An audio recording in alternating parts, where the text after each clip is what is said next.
Wildfires, floods, heat, and storms, they've become more frequent and more destructive, especially over the last 2 decades. When I joined the Red Cross, right after Hurricane Katrina, there were definitely seasons in the work. There would be hurricane season, then we'd have a bit of a break in the fall and early winter. You'd have a few winter storms, but it'd be a slowdown period. We'd see tornado season in the spring. You'd have a few floods in the early summer, but there would be these breaks between these types of events that you could rebuild capacity, rebuild energy. Volunteers that were deployed could come back home. And we don't have a break anymore. It is constant.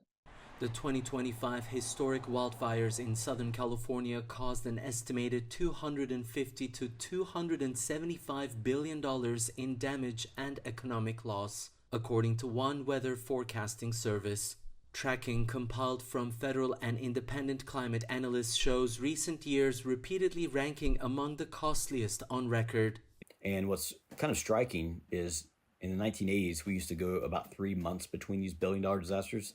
Now we're closer to 3 weeks between these billion-dollar disasters. And, these increasing frequency, diversity, cost is particularly challenging to the more vulnerable socioeconomic populations that may not have social safety nets like insurance to help them rapidly recover. As the costs climb, some communities are confronting an unthinkable question whether staying put is still possible. One option is permanently relocating communities out of harm's way, a process known as managed retreat.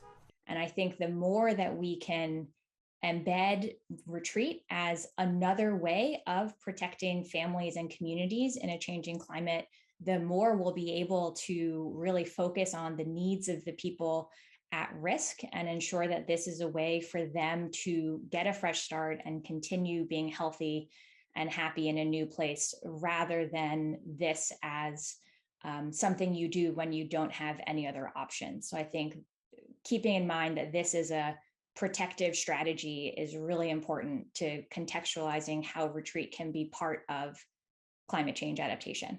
With billion-dollar disasters now striking almost year-round, governments face a growing question: how societies adapt before the next record is broken. Ediz, Tiyansan, CGTN, Los Angeles.